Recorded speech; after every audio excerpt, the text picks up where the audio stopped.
Od leta 2005 je bilo v 25 vojnih konfliktih po svetu ubitih ali pohabljenih več kot 73 tisoč otrok po svetu. Tako kažejo podatki Združenih narodov, ki od leta 2005 spremljajo statistiko. Od leta 2010 se je število preverjenih primerov ubijanja in pohabljanja otrok povečalo za skoraj 300%. Humanitarna organizacija Save the Children v zadnjem poročilu izkazuje, da je zdaj najbolj kritično v Siriji, Afganistanu in Somaliji. Na vseh konfliktnih območjih živi najmanj 357 milijonov otrok, ali eden od 6 po svetu, kar je 75% povečanje od začetka 90. let prejšnjega stoletja. Poleg vojnih razmer otrokom grozijo tudi ugrabitve in spolno nasilje. Spolno jih izkoriščajo, uporabljajo za samomorilske napade, njihovi domovi, šole in igrišča so postali bojišča, opozarjajo pri organizaciji.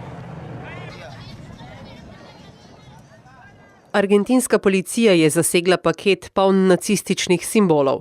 Po preiskavi so ugotovili, da je bil odpremljen iz Združenih držav Amerike v severozahodno argentinsko pokrajino Salta.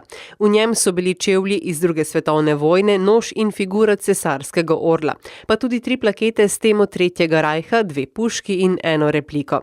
Policisti so vdrli k osebi, ki je paket dvignila na pošti in ga odnesla domov. Ne gre za osamljen primer. Po padcu Tretjega rajha ob koncu druge svetovne vojne so namreč številni visoki nacistični uradniki pobegnili v južnoameriške države, vključno z Argentino. Junija lani je policija tam zasegla celo skladišče nacističnih artefaktov, skritih za knjižnico v hiši umetniškega zbiralca v Buenos Airesu.